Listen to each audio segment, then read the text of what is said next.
La Zona Cero. Señoras y señores, comienza nuestra temporada de monográficos Zona Cero, espectacular como siempre. Llama la atención la abundancia de temas que nos proporcionan los increíbles Carlos Canales y Jesús Callejo. Maravilla, después de tantos años, ¿verdad?, en activo, en primera línea de combate, y que sigamos entregando a nuestros queridos amigos, a nuestros oyentes, pues esta frescura de temas, de asuntos, y además, gracias a los viajes portentosos de Mr. Canales y Mr. Callejo, pues tenemos también noticias fresquitas, como el caso que os vamos a proponer esta madrugada. Nada más y nada menos que regreso a la isla del Roble. ¿Os acordáis? Hace 3 años, cuando hablábamos de esa isla que pocos conocían, y la verdad es que gracias a Carlos y Jesús, pues nos enteramos de muchísimos detalles peculiares en torno a lo que puede ser el gran epicentro mistérico ahora mismo en Canadá. Es una isla privada, pertenece a una especie de corporación, y no es que tenga mucho atractivo para el turismo, pero sí para los amigos del misterio, de lo extraño, de lo oculto, porque algunos incluso llegan a sostener que allí se puede encontrar albergado el gran tesoro de los templarios. A eso hemos llegado. ¿Qué tal, mi querido Carlos Canales? Buenas noches. Hola, buenas noches. Hombre, veo que vienes vestido de visigodo, vienes vestido del gran Alarico, ¿eh? Sí, pero me pesa la cota de malla, sobre todo para navegar es molesta eso, por el óxido y tal. Bueno, recién llegadito de Oak Island, de la isla del Roble. La verdad es que es una historia que yo creo que... La verdad es que no recuerdo cuándo Jesús y yo hablamos de Oak Island en la radio, pero fue hace muchísimos años. 3 años me Y desde luego, Jesús. 3 años o más. Y desde luego, yo creo que cuando nosotros hablamos de la isla del Roble, era relativamente todavía poco conocida en España. El Roble no superaba el metro de altitud. Claro, bueno, ahora veremos que los robles son bastante antiguos. Realmente, además he visto las fotos, verás que son bastante gordos, o sea, es una cosa bastante seria. Sí, qué vestimenta me llevabas, qué ad hoc. Yo en verano voy de aventurero, como es. Sí. Hay que ir disfrazado, claro. Si no, luego... Vamos a ver, lo más fascinante de la historia de la leyenda de Isla del Roble, para mí, personalmente, y ahora veremos que aquí sí puedo encontrar o podemos ver algo de misterio, en el sentido clásico de la palabra, es que pasa un poco como lo que hemos comentado alguna vez en este programa sobre el Renesato. Es decir, son lugares donde, independientemente de lo que ya ocurra, encuentre o busque el que llegue allí, ya tienen tal magia y tal mito sobre ellos que aplasta cualquier realidad. Yo creo que en el futuro, y al ritmo que va, la Isla del Roble se va a convertir para Canadá en algo muy parecido a lo que es el Preat de Sion en Francia. Es decir, una leyenda indestructible. Es decir, por más que demuestres e insistas en que no hay nada misterioso, nadie lo va a desmontar. Pero es que, igual que en ciertos entornos de las historias que están vinculadas de una manera u otra al Preat de Sion, hay cosas que son interesantes porque pueden ser reales, aquí pasa lo mismo.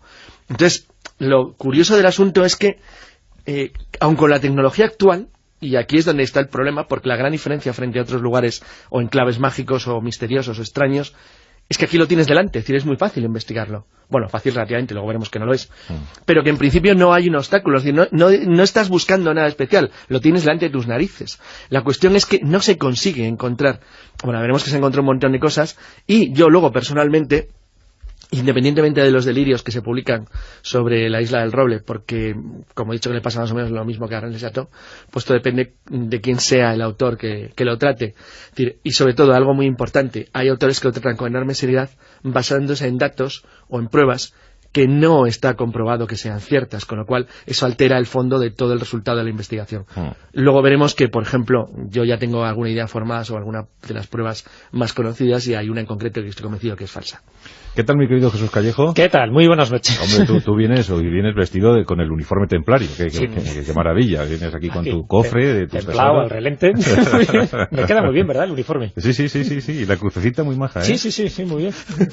Y además rapadito, ¿eh? Rapadito, en fin, ahí con la barba recortadita. Qué bien te has sentado el verano. Ya, se te huele al alcanfor, porque estaba bastante metido en un baúl. Qué vienes añejo. Estaba metido casi en la Isla del Roble, pero la Isla del Roble, he podido rescatar. Oye, qué cosa, ¿te acuerdas? Fue hace 3 años, me decías, ¿no? O posiblemente 4, porque claro, estamos hablando de que ha habido un paréntesis de un año que estuvimos ahí con esas vacaciones forzadas, o sea que puede ser que fuera así, contando ese año que no hubo programación, pues puede ser que fuera 4 años, es cierto, 4 porque años. ya suena, pues eso, como bastante vetusto, y me acuerdo que aquellos datos que rescatamos, ¿no?, donde pudimos en su momento, Carlos y yo, pues eran de los pocos que se conocían en aquel momento. Ahora ya, por suerte, hay muchísimos más, hay nuevas aportaciones, nuevas investigaciones, incluso una de las últimas novedades que de hecho se comentó a finales del año pasado en una de las tertulias, que se ponía a la venta la Isla del Roble, con todo el misterio, la Isla del Roble, la Isla del Tesoro, como así también es denominada. Sí, porque es una isla privada. Es una isla privada de 5 kilómetros cuadrados, ahora hay un trust. Es una compañía que desesperada después de 30 años de investigación y de exploración de no encontrar nada, pues ha dicho, bueno, vamos a ver si por lo menos sacamos esos 7 millones de dólares o 6 millones de euros. Que ahora se llama la Isla de los Socavones. Sí, la Isla de los Socavones. No, pero tampoco está acabada. La isla de los desastres continuos, porque estamos hablando de un tesoro y de una isla donde ya al día de hoy se han perdido 6 vidas. Hay incluso una leyenda urbana, es muy curioso, porque, bueno, ahora hacemos un pequeño resumen, ¿no? Pero hay una leyenda urbana, hay muchas leyendas urbanas ya alrededor de la Isla del Roble, pero una de ellas es que dice que tiene que haber una muerte más, es decir, 7 muertes, para que el tesoro sea definitivamente descubierto. Así que todo el mundo se está mirando con recelo diciendo, bueno, ¿quién será ese último muerto? Pero hasta el día de hoy, aparte de todo lo que contemos en este monográfico, esta isla está a la venta por 6 millones de euros. 6 millones de euros. Incluido el tesoro, que está evaluado, tirando por abajo, en 1 millón de euros. Bueno, vamos a empezar con lo raro. Primera cuestión. Caramba, con la venta. O sea que, bueno, el que la compre ya tiene la ruina total, porque claro, evidentemente ya hay unos 5 millones por lo menos de desfase. Bueno, pues ahí tenemos el primer dato. Ya han muerto 6 personas buscando el tesoro, el supuesto tesoro escondido en la Isla del Roble, una isla de 5 kilómetros cuadrados a la venta por 6 millones de euros. Bueno, vamos a empezar con lo raro, de verdad. Ahora vamos a ver. Esta isla es canadiense, ¿verdad, Carlos? Sí, la isla está en la vía de Mahoney, está un poco al sur de Halifax, está en Nueva Escocia. Esto tiene importancia desde el punto de vista climático porque ahora veréis lo primero que llama la atención cuando lo sabes, si no, salvo no sé, a lo mejor un ingeniero forestal o de montes es capaz de apreciarlo. Yo, por ejemplo, no hubiera sido jamás nunca capaz de apreciar algo parecido y me imagino que vosotros tampoco, que es un asunto de la configuración, pero que para mí forma parte esencial del misterio. Primera cuestión, aunque por latitud Nueva Escocia está a la altura de Coruña, no está más al norte, es decir, está a la altura de La Coruña. Por ejemplo, si cogemos América del Norte, pues Florida, que sería la punta sur de Estados Unidos, estaría más o menos en la latitud de Canarias. Y Nueva Escocia está en la de Coruña. Sin embargo, hace muchísimo más frío que en Galicia, porque las corrientes del Atlántico en Canadá generan unos vientos, como en Nueva York, por ejemplo, hace mucho más frío que en Madrid, que está más o menos a la misma altura. En verano, sin embargo, es un sitio donde hace calor, tampoco es un sitio especialmente frío, pero es una zona sujeta a fuertes mareas y enormes temperaturas del Atlántico. La vía de Mahoney, Halifax era el principal puerto británico en Canadá, después en una base militar, después de la pérdida de las colonias americanas, de las 13 colonias, pues los británicos les interesó muchísimo proteger Halifax, que ha sido, bueno, y fue, y todavía hoy, es la principal base naval canadiense del Atlántico.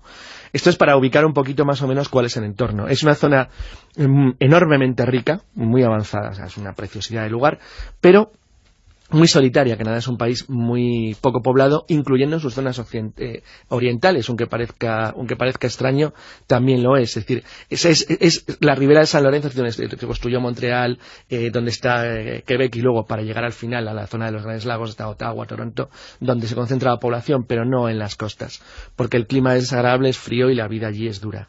Lo que quiero decir con esto es que, aunque es un lugar misterioso al que es relativamente fácil llegar, un país al fin y al cabo muy desarrollado, pero donde no es cómodo llegar y donde no hay nada que ver en principio, por lo que eso lo ha protegido en cierto modo de la curiosidad que se ha disparado, principalmente creo yo desde la publicación del libro de Sinclair, que no tenía en principio nada que ver con Isla del Roble, pero que debido a una serie de teorías que defendía, pues la convirtió en uno de los puntos del peregrinaje mundial de lo esotérico, de lo misterioso y de lo raro. ¿Qué es lo que digo que es raro al principio? Primero, que no es una isla, lo cual no deja de tener gracia, pero es que no lo es. Está unido por una carretera a la claro, costa. Es un istmo.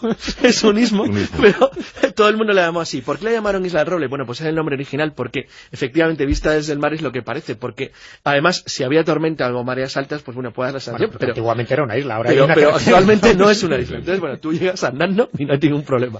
Pero bueno, aparte de esa pequeña sorpresa, pero bueno, también pasa en La Toja, quiere decir que tampoco es una cosa tan extraña.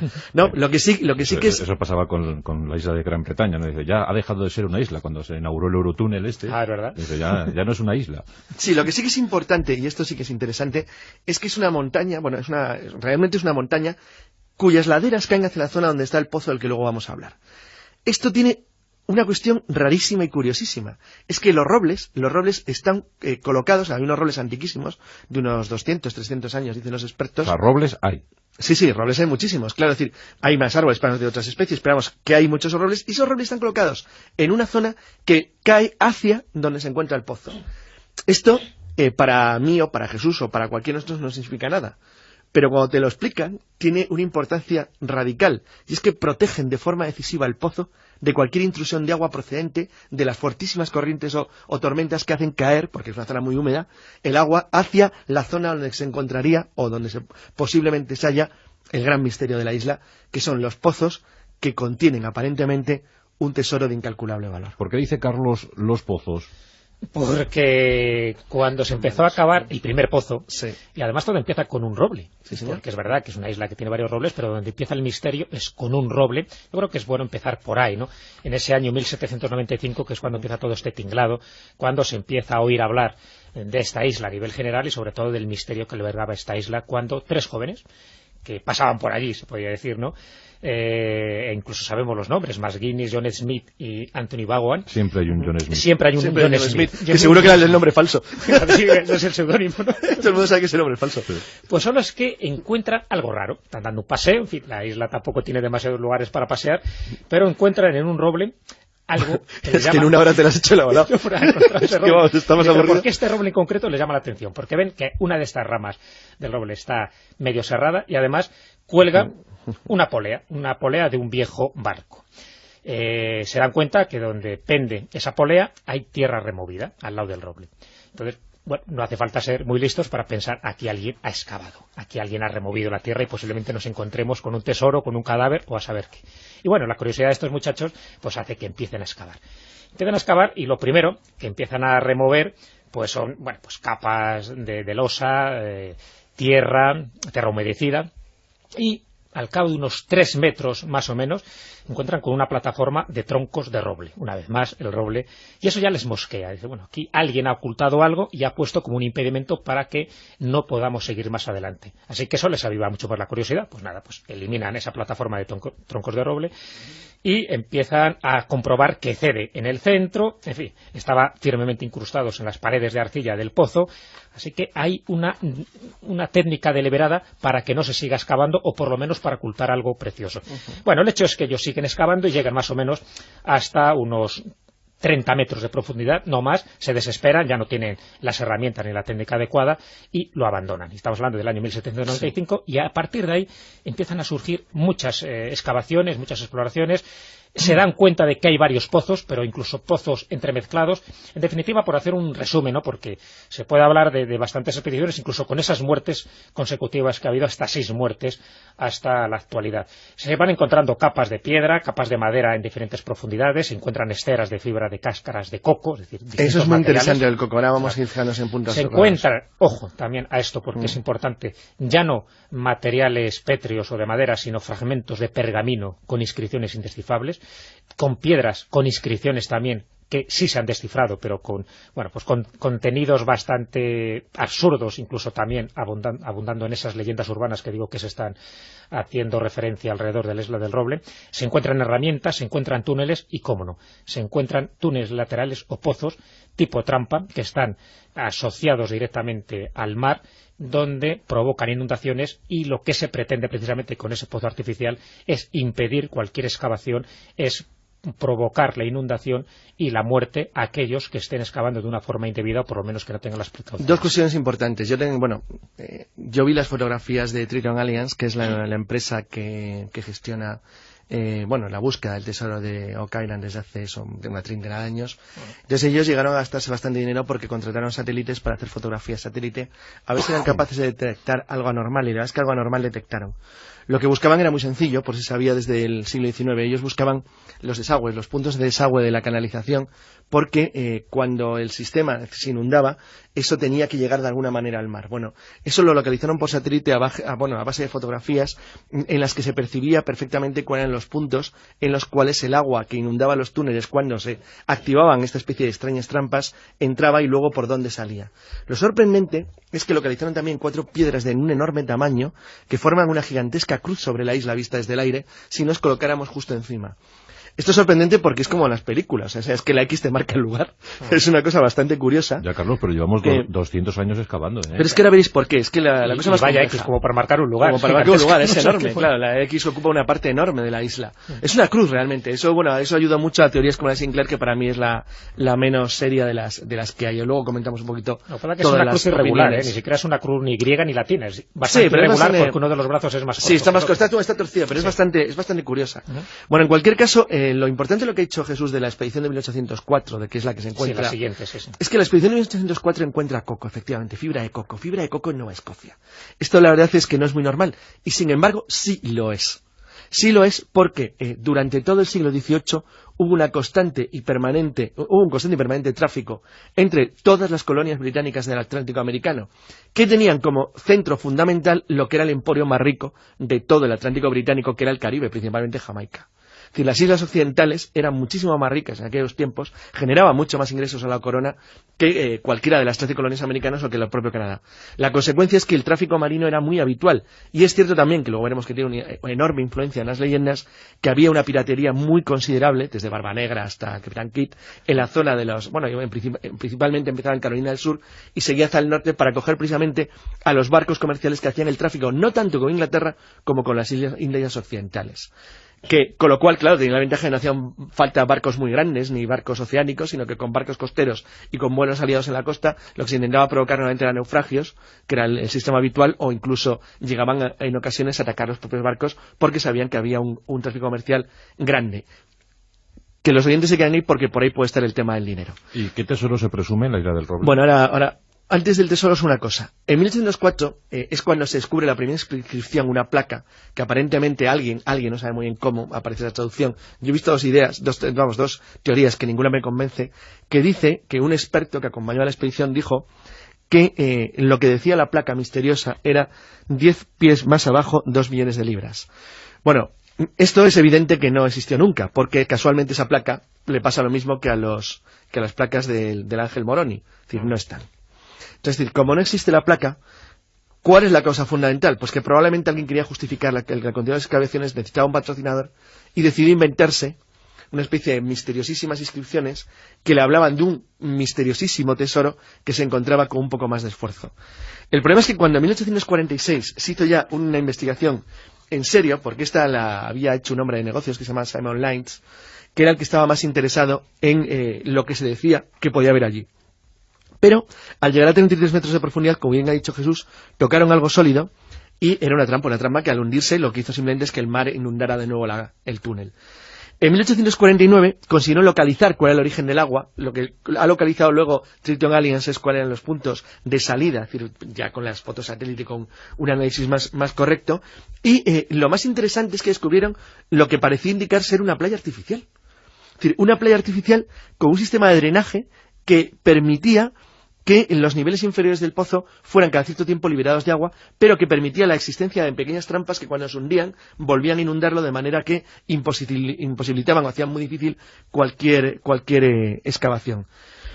Lo que se hizo entonces, pues conectar pozos paralelos para poder drenarlo. Es decir, ¿qué es lo que se hizo? Por eso hay tantos pozos, se abrió otro pozo paralelo, y ese pozo paralelo, una vez que alcanzó una determinada profundidad, se hizo una especie, como si hiciera una mina, se hizo un agujero para eliminar el agua, y de esa manera ir vaciándolo y utilizarlo como sistema de drenaje, aprovechando la caída natural de la isla.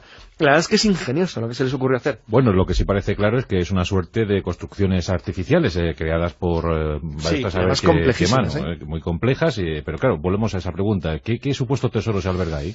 Bueno, lo más lógico es pensar que es un tesoro pirata, es lo lógico. Lo que pasa es que esa que es la postura como más comúnmente aceptada, lo que está claro es que alguien se ha tomado tanto trabajo para ocultar algo valioso. No tendría sentido que fuera una monumental broma. Entonces, ¿qué es lo que puede estar ahí escondido? Entonces hay varias teorías. Está la teoría, para mí, pues la más absurda, ¿no? Incluso dicen que pueden estar escondidos manuscritos de Francis Bacon, que sabes que es uno de los posibles autores de los manuscritos de Shakespeare, entonces de que bueno, que ahí guardaría, ¿no?, esos manuscritos por ese manuscrito en concreto que se encontró, ¿no?, con esas fórmulas un poco indescifrables, donde aparecían incluso iniciales como una VI y tal, y bueno, pues se han querido pensar que podía ser manufactura de Francis Bacon, y que podía ocultar Francis Bacon que tuviera ese trabajo tan arduo. Pues bueno, pues esos manuscritos, la auténtica autoría de William Shakespeare. Esa me parece que es la tontería número uno, ¿no? Sí. Después estaríamos hablando de las otras dos que a mí me parecen, bueno, pues las más creíbles, las más plausibles, y es, primero, lo del tesoro pirata, lógico. Es para mí el único posible, claro. De hecho. ¿Qué pirata? En principio, William Kidd, es donde apuntan todos los tiros, ¿no? Pero, bueno, se sabe un poco, siguiendo la carrera profesional que tuvo William Kidd, que no fue demasiado exitosa, parece que tampoco consiguió demasiados tesoros como para ocultarlos ahí. Entonces, el otro pirata, el otro candidato, ¿no?, sería Francis Drake. Drake sería, bueno, pues el que tenía contactos en Nueva Escocia, además él tenía mineros, o por lo menos conocía mineros de Cornwall, de Devon, y los tenía dentro de su tripulación. Quiere decir que podía haber tenido una información privilegiada para ocultar todo su botín de guerra, que fue cuantioso, en un lugar bastante inaccesible en aquella época. Bueno, pues ahí quedaría un poco también ese testimonio de los piratas, descartando, ya digo, lo de los manuscritos de Bacon. ¿Y cuál sería la otra hipótesis? La otra hipótesis que se sigue barajando y, bueno, pues que tiene también hasta su cierta lógica.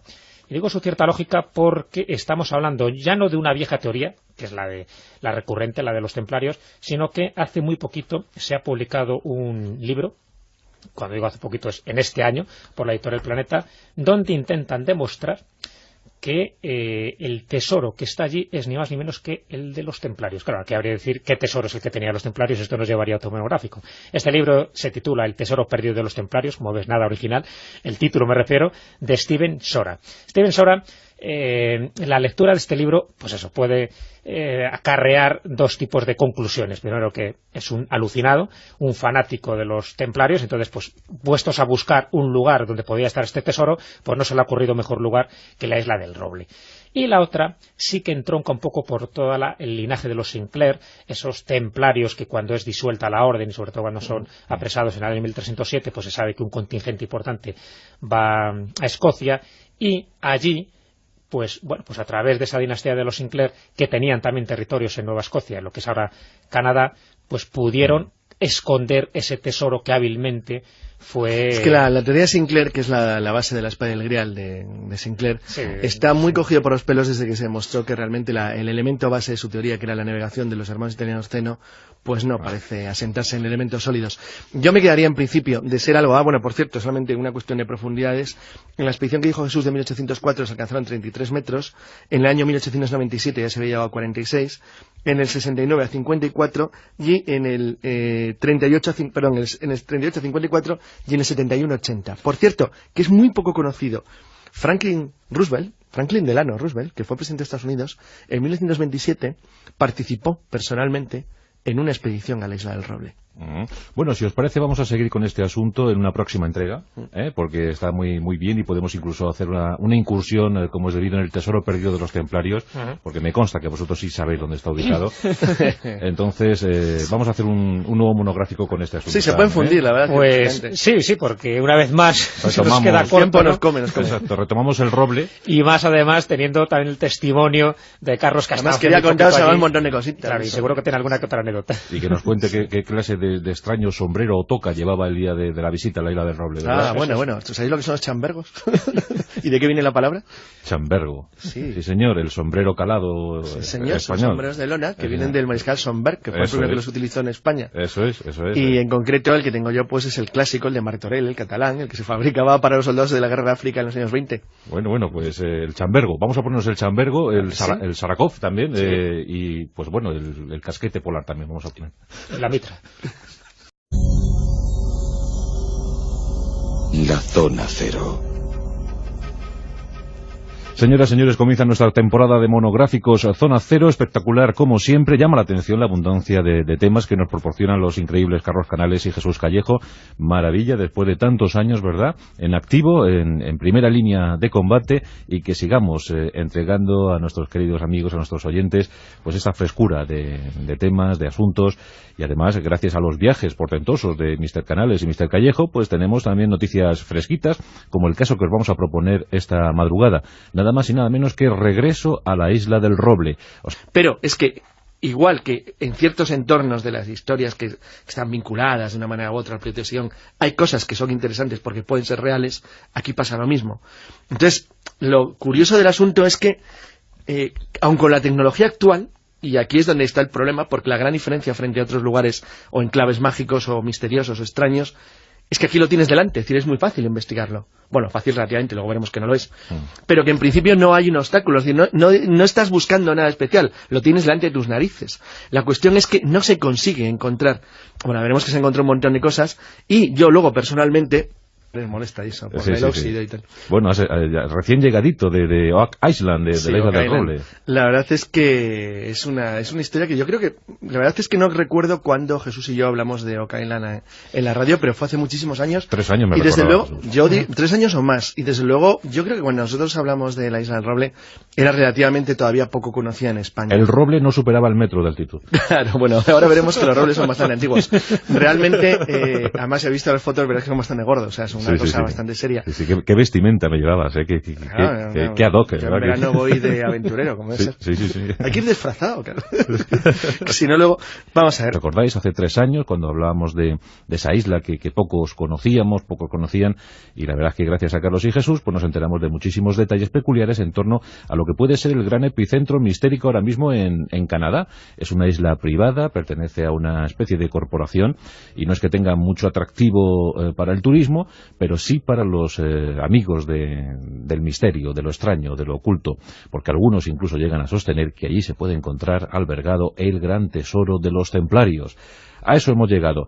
¿Qué tal, mi querido Carlos Canales? Buenas noches. Hola, buenas noches. Hombre, veo que vienes vestido de visigodo, vienes vestido del gran Alarico, ¿eh? Sí, pero me pesa la cota de malla, sobre todo para navegar. Lo más fascinante de la historia de la leyenda de Israel Roble, para mí, personalmente, y ahora veremos que aquí sí puedo encontrar o podemos ver algo de misterio, en el sentido clásico de la palabra, es que pasa un poco como lo que hemos comentado alguna vez en este programa sobre el René Sato.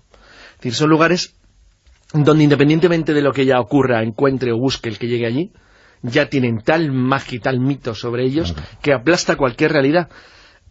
Yo creo que en el futuro, y al ritmo que va, la isla del Roble se va a convertir para Canadá en algo muy parecido a lo que es el proyecto Sion en Francia. Es decir, una leyenda indestructible. Es decir, por más que demuestres e insistas en que no hay nada misterioso, nadie lo va a desmontar.